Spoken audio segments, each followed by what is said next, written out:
how I am and how I've been able to like persevere is something that has kind of stuck with me throughout my life in school and in my career, and just anything, friendships and family. Wow. I did not know, like you See, said, I knew you weren't gonna know. I didn't know. That's beautiful.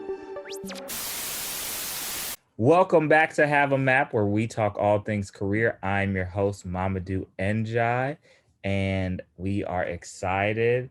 My last podcast, I got to talk to a fellow Minnesotan.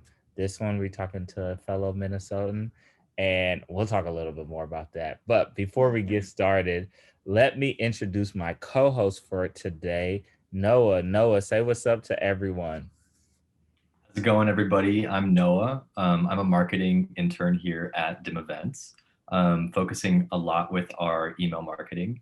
I'm originally from Texas, but right now I'm a senior at Loyola Chicago, so living in Illinois at the moment. Absolutely loving it and loving my time here at DIM. Texas. We was just talking about In and Out, Whataburger. hmm Yeah, we was talking about all of that. So yeah, y'all tap in, tap in. Uh, and then our guests, we actually went to high school together, both played basketball, and had a mutual friend that reconnected us, which was so crazy. But Molly, say what's up, introduce yourself, tell us a little bit about who you are. Yeah, hi everybody. So I'm Molly Chalmers, and yeah, like Mo said, I am from Minnesota. We grew up and went to the same high school, played basketball. But my story is a little bit different. I think there's a lot that people don't know about me. Not even some of my friends even know about it or coworkers. Um, but for me, like I grew up, I was adopted from Colombia, and I found out later on that I was born with dislocated hips, and I've had like 10 hip surgeries, and I've had to learn how to walk over and over again. And that's kind of where I got the motivation to kind of like get back into sports and to like not give up on basketball. And so, how I am and how I've been able to like persevere is something that has kind of stuck with me throughout my life in school and in my career, and just anything, friendships and family. So I am currently a senior marketing specialist for Under Armour, and I specifically handle a lot of our email marketing, but I really do specifically handle like the strategy of how we make everything come to life in our channel. Wow. I did not know, like you See, said, I knew you weren't gonna know. I didn't know. That's beautiful. Well, let's talk about it a little bit, and then we can kind of, we're gonna do this podcast a little, we're gonna remix this one a little bit, but I'd love to know, like, with your you said dislocated hips, correct? hmm When did you find that out? Was that when you were younger, or was that like something that happened when you were a little bit older? Yeah, I found out when I was maybe around like 4 or 5. Like I was very little, and I don't know, it just kind of came out of nowhere. Like it definitely was not something that, you know, like I got injured. Um, but yeah, I found out when I was really little, and there's a point where I even had to wear a cast from like the waist down, and just having to go through like physical therapy over and over again was definitely a challenge. But it was all like, you know, all through elementary school, honestly. Wow. And to play, like, basketball is still a physical sport, especially like contact going up and down the court. How did you persevere and get into basketball? Because I know that, I'm sure, similar to myself as well, but basketball is something that really helped to propel you and get you into that space of like developing a work ethic and things of that nature. So I'm curious to know that for you. Yeah, for me, basketball, it's a sport that runs in our family. My dad was a coach for our school, and my brother used to play as well. So my entire life was watching basketball, playing basketball on our basketball court. Like it was I grew up just, my world was basketball. And so for me, having to go through all of that was like when the doctor tells you, like, I don't know if you're going to be able to play basketball again. That's just like the motivation to just like figure it out. And so basketball for me was, I don't know, for me, it was just, it was something else for me to do. It was something that I felt like, it was my other part of me. It was my family. And, you know, I think a lot of people don't realize that you take a lot from playing a sport into the real world. And so that's one of the things that I appreciate the most outside of my friendships that I have from it, is like the learnings that you get from it and you apply it to your everyday life. That's so interesting. I wanted to ask about your day to day and what that looks like, but first, does this love for basketball, like, did that lead you to Under Armour? Is that kind of why you went there, or did it just kind of happen that way? It's tough because I think I've always wanted to be someone involved in sports. And but then at the same time, it kind of just happened to work out this way that I came here to Under Armour. And I wanted to take advantage of that, because I get to touch basketball, but I also get to touch other sports here, and football and baseball, trainers and run, all of that Mhm. stuff. So, and also like people who train for a sport, people who run for a sport, run for basketball, train for basketball, like, so regardless, like I'm still touching it. So that's where I enjoy it the most. Awesome. That's really cool to hear. Mhm. So what does your day to day really look like? And how much of that has changed pre and post pandemic? Because obviously things have been so different than they were a year and a half ago. So what does that kind of look like in your daily life? Ooh, that's a good question. And I miss the environment, that's for sure, of being at our campus and being around people. Because I think we all really, we work really well off of each other. And Mhm. my daily life right now, I mean, every day get up, work out, make some breakfast. I'm just relaxing because as soon as I open up my laptop, it's like you got to focus on everything. But yeah, usually just literally my day to day or my daily life is, I get online, I'm checking my emails. I'm really spending a lot of time on our strategy briefs, working with a lot of teams, across like copy and designers and our merchants and category teams. So you really work with a lot of people internally and externally. And that's kind of like a kind of a quick recap of like the things that I do. But a lot of my time, I'm in meetings, I'm working on fun long decks and all that good stuff. Um, and then usually, like, I spend, after that, I try to use that time to relax for myself. Because, now that you're working from home, you feel like you're always working. So I try to figure out a way to somewhat disconnect, put my phone off to the side, and just, do whatever, work out, cook, watch TV, read, like all that good stuff. And what you talked about strategy behind email marketing. For some people, they might think like, oh, email marketing, I get these emails here and there. Some of them are good, some of them are annoying. But what people don't understand is how hard email marketing is, and like crafting narratives and stories to make people click on an email. They don't get how hard it is to actually like work on one specific email.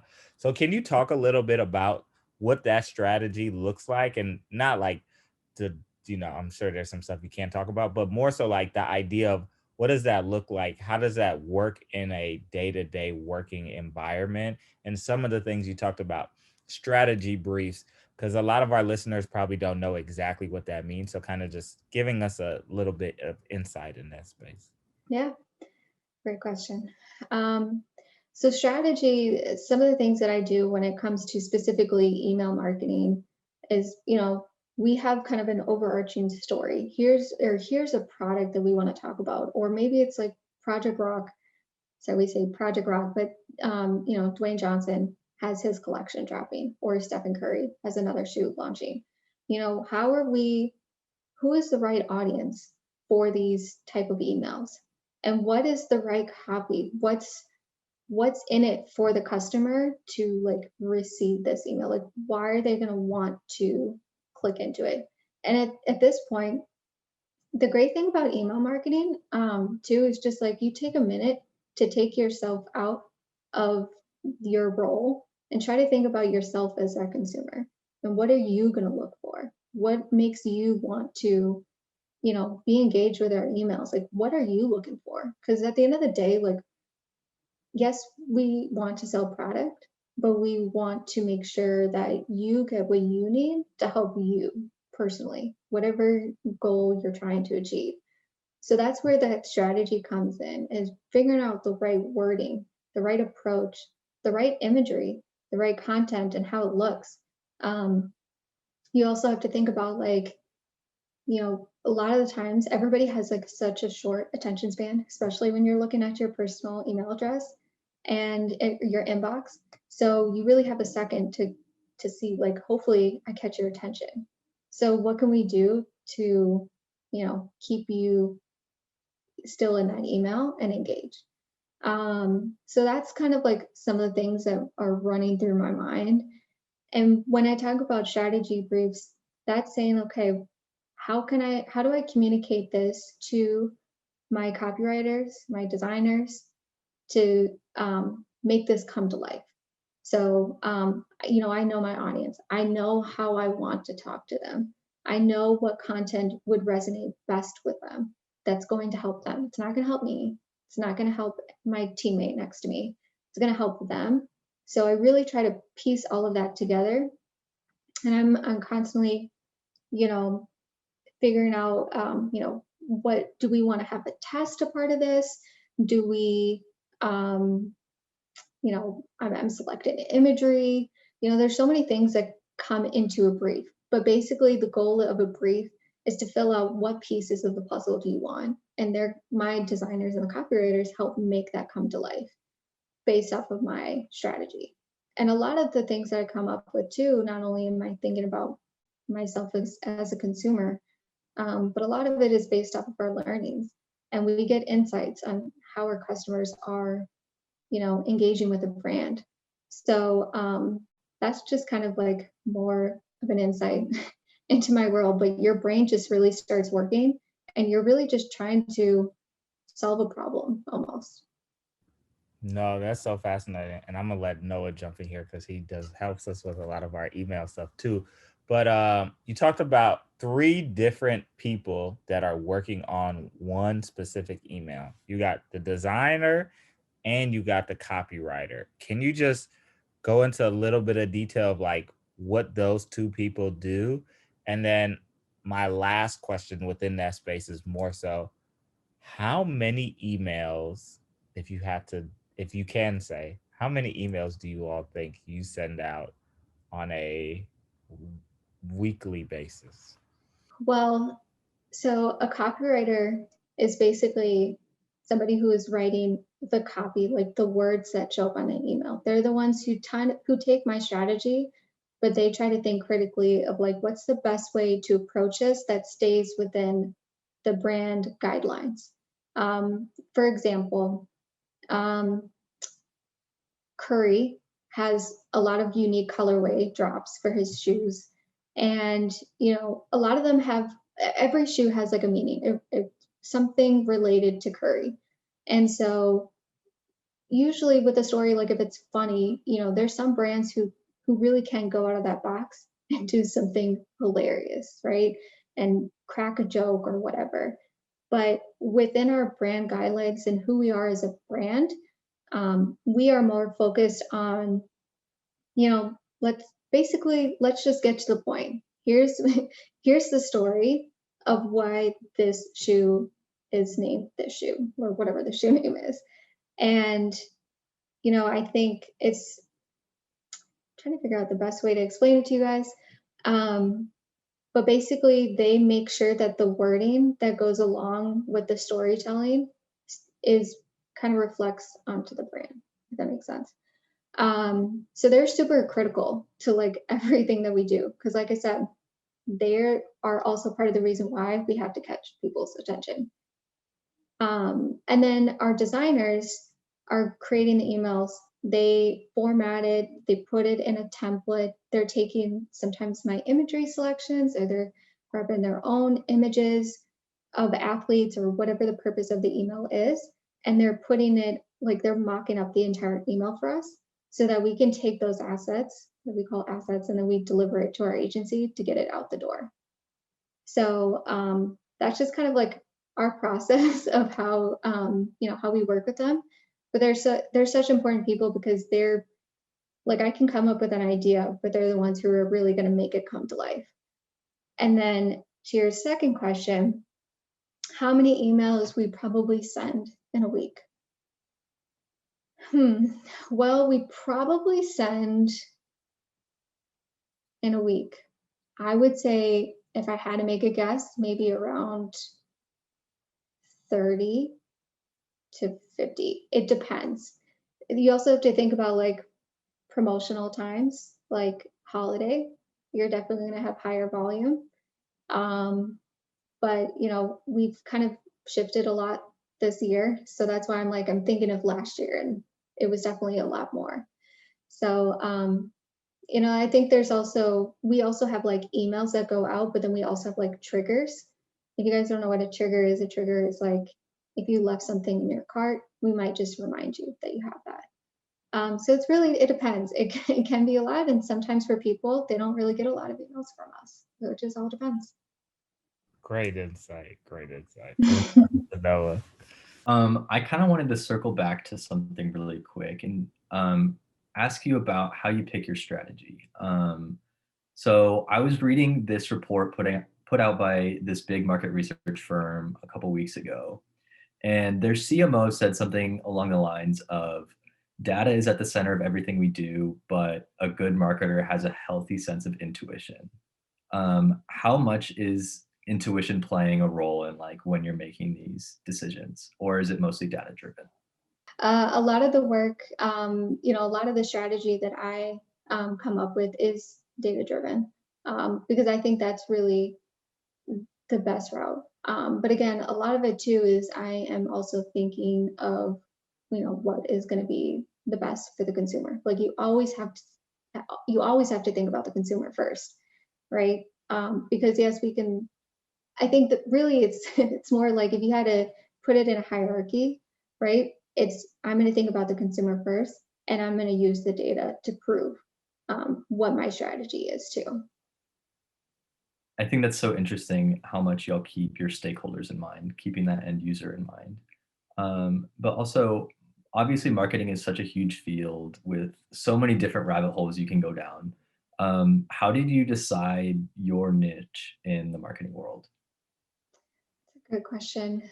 I think for me, I mentioned this before, but I like to be a problem solver and try to figure out better ways of something. And I think a lot of that too, it's weird to even say this, but I think even growing up when I was younger, I used to love like reading mystery books and trying to figure out, what happened, and trying to figure out before I come to the ending, right?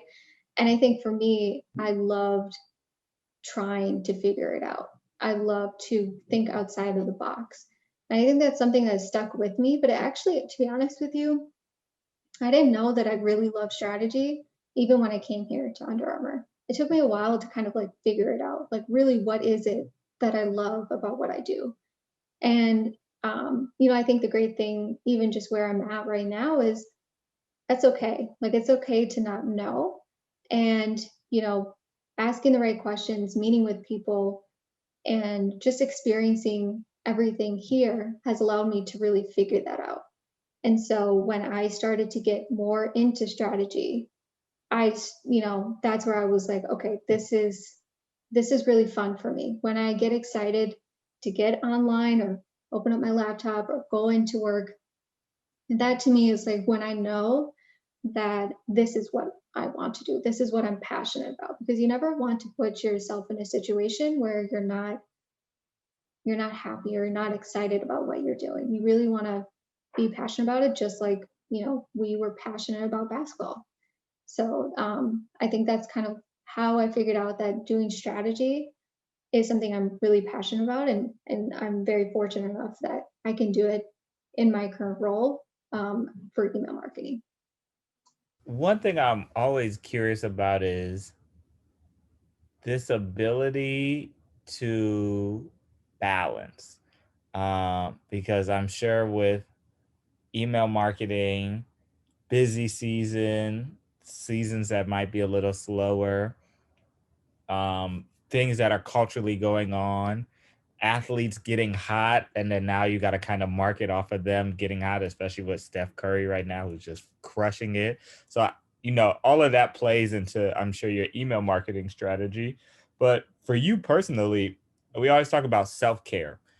And this journey of self-care is not just like one space, but a space or a target that is continuously moving. So how do you balance self-care while trying to figure out trends and things of that nature? For me, I think it's, just don't, taking time for myself to not be on your phone. It's tough because again, that's a place where you are trying to stay on top of things and stay on top of trends. For me, when I get up in the morning, it's like I don't want to look at my email first thing to check my calendar to see what meeting is first for my day. It's, start your day off with what makes you feel good about yourself. And maybe it's exercising, which is what I do, or doing some yoga in the morning. Or honestly, like maybe it is just sitting on the couch and you're watching the news and you're just eating your breakfast. Because I think, like I said, as a lot of people are working from home, you have that tendency to just like wake up and you go start working.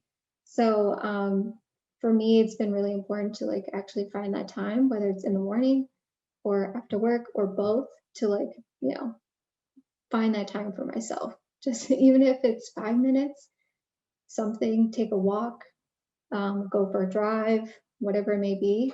But that for me has been kind of the way that I kind of like balance my world, because it's true. Like Curry is doing great, and they're like, hey, we got to figure it out. Like we got to get something out the door to support this. Or hey, Tom Brady just won the Super Bowl again.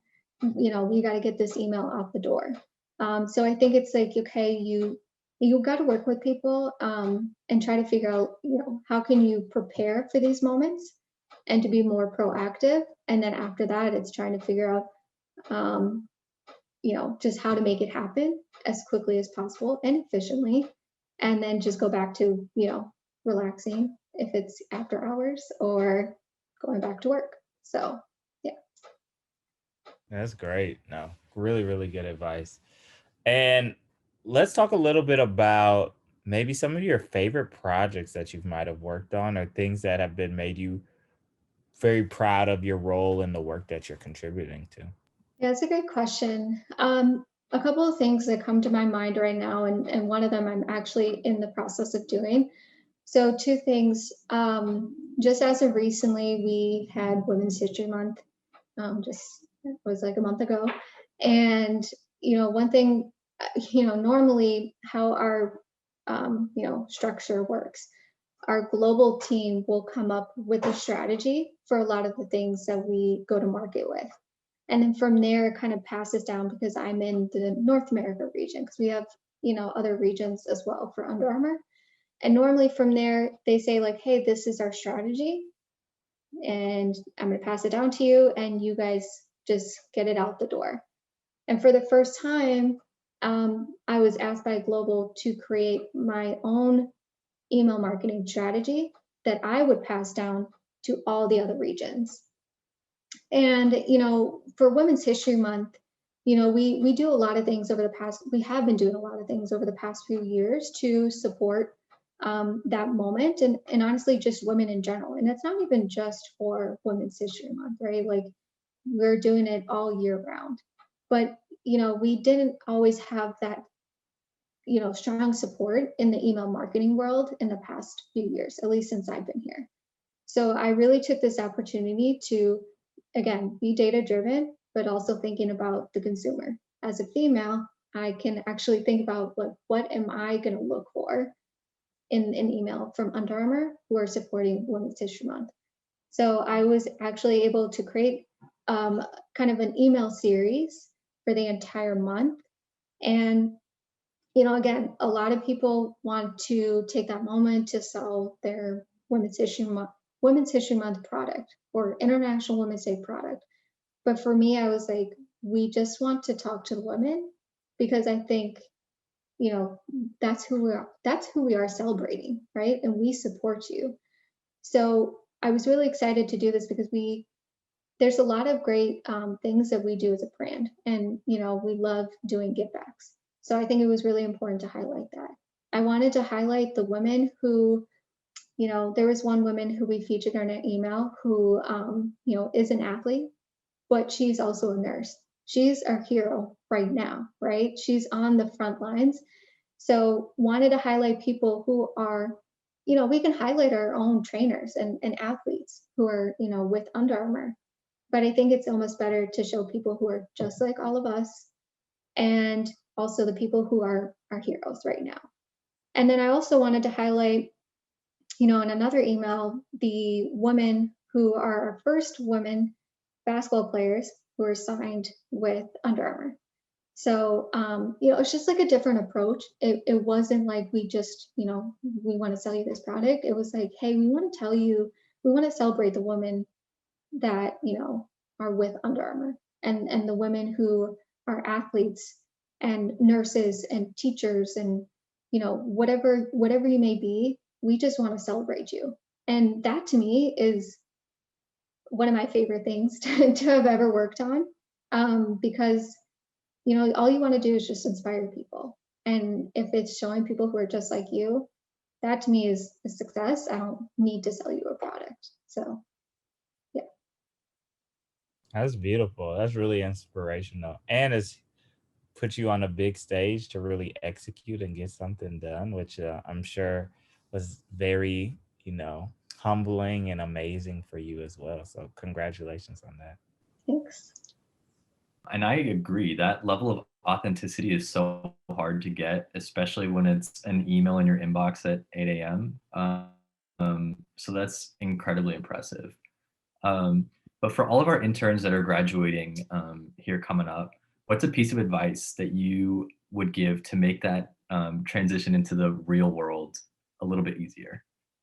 I would say there's so many things I couldn't come up with like one thing to tell them, but a few things I will say is, you you got to put the work in. You got to make sure that talk to people. Don't be afraid. One thing I learned too when I first started here at Under Armour, I'm very much a quiet person. It took me a while for people to finally say like, Molly, you need to talk more because I know you have ideas just boiling in your head right now. And I realized like, you're right. Like if I can't be quiet. So that's definitely my biggest piece of advice is just don't be quiet, because any question, any idea, it's not a dumb question. It's not a dumb idea. Because I think we all have different perspectives and opinions on things, and it doesn't mean it's wrong if people disagree. So I think that's super important. As you're transitioning, I think it's just, talk with people, ask people questions, look for opportunities to shadow people or intern, and look for like, LinkedIn learning, opportunities or Linda classes, anything like that. But just look to like what I did is I talked with people at places where I'm interested in working. So like I talked to people here at Under Armour before I came here. And I just wanted to know like what do you guys do? What do you like about where you work? And maybe it's not you're not saying, hey, can I have a job there? It's just learning about what people do, what the culture is like, because you don't want to put yourself in a place where you don't, feel comfortable, right? And what other advice? just don't give up. That's like the biggest thing, is just like don't give up. I know it's challenging right now, especially in the middle of a pandemic, and it's different. You can't go meet people for coffee or go to a place and drop off your resume. It's definitely a different time right now, but I know it's very frustrating, and you just can't give up, because it's, at the end of the day, when you realize that you worked your hardest and you did everything that you possibly could, you're going to realize like it's worth it. And I think it was John Wooden who said, nothing will work unless you do. So you have to like keep working hard and put in that work, and it'll all work out for you. I love that. That's such good advice. And so I really appreciate it as someone who's about to transition into the real world. What sorts of skills have you learned since leaving the classroom? The skills that I learned is definitely time management, because it's so crucial if you ever want to just close your laptop and just not think about work. So definitely time management, team collaboration is super crucial, and communication. A lot of what we do, we're talking to people all over. And again, we're all working from home right now. So you got to figure out the best way to communicate to people who are not just sitting next to you anymore, or you can't just go walk over to their desk and communicate in that way. So I think those are the three things. And I would say even a fourth is probably just teamwork. Because a lot of what I do, I can't just do by myself. There's always another person involved. There's always more than one person involved. And yeah, so those would be like the four things for sure that, I definitely took away from the classroom. Wow. Great advice. You hit us with the quote. I said, "Ooh, okay, I like that." That was dope. Okay.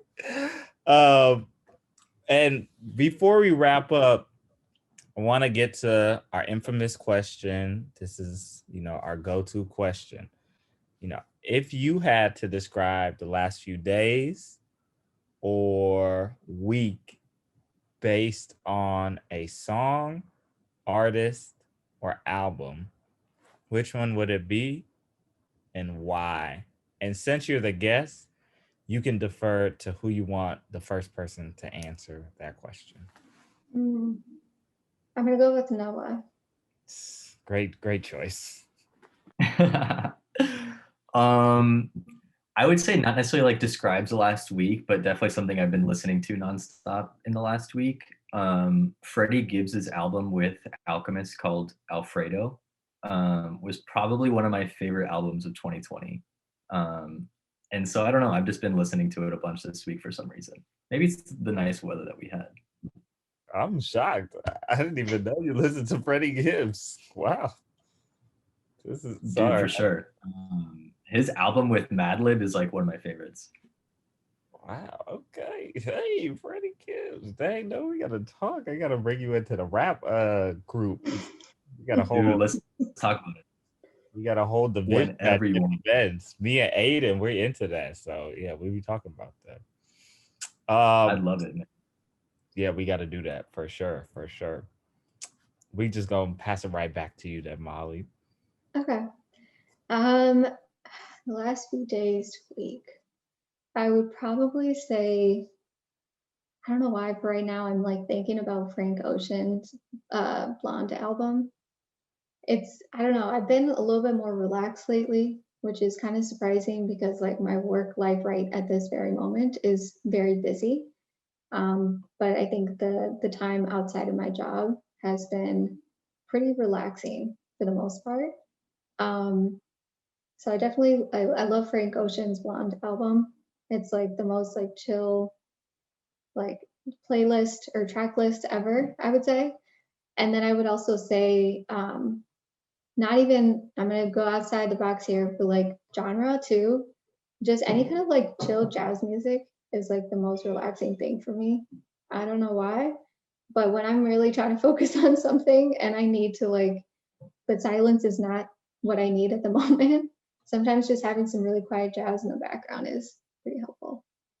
Wow, that is great segue because that's this. I was going in that direction. We were talking about it before. I was gonna say, I was like, I'm gonna say jazz, but I've said this song before in another podcast. So what I got two songs. I'm gonna go with I used to be in the orchestra in like seventh to like no, I think I started in sixth grade. Yeah, I was in orchestra in sixth. Dang, okay. Sixth to like eighth grade, I was in orchestra before I started chasing my hoop dreams. But I'm gonna go with this song. I think it's Canon Indie. Y'all don't fight me or talk about me if I don't know the name of it. But it was a beautiful song. I think that's when I first get started playing first viola, and it's a nostalgic song because it takes me back to that time and my younger self. And yeah, those are some good times where I was learning about classical music and yeah, I feel like I was the only black guy in the orchestra too, which was revolutionary, but I just didn't even know because I was just being my whole self. So that's a whole nother thing too. But yeah, that was good. I just thought about that. That was really good. You made me think about that because jazz, I got a whole jazz playlist, and yeah, I love that playlist. Yeah, yeah, Yeah, you definitely can't go wrong with it. That's for sure. no, not at all. Any other questions you got, Noah, before we wrap up? No, I kind of asked them in between everything else. So thank you so much, Molly. I really appreciate the insight and your time for today to speak with me. Yeah, no problem. Glad I could be here today. Of course. And one thing we like to do on the podcast, we give everybody a round of applause because that's just how we get down. Because, volunteering your time to come and chat with us means a lot to us. And the impact of this, we just got done with intern interviews, and those have been very long, but they always talk about how the podcast helps to direct them and guide them to different career resources. So, these really do make an impact, and we're very thankful for that. Awesome. Perfect. Well, thank you to our listeners, whether this is your morning routine, afternoon, or the thing you do before you go to sleep. We appreciate you listening and tune in for the next episode. Skirt, skirt.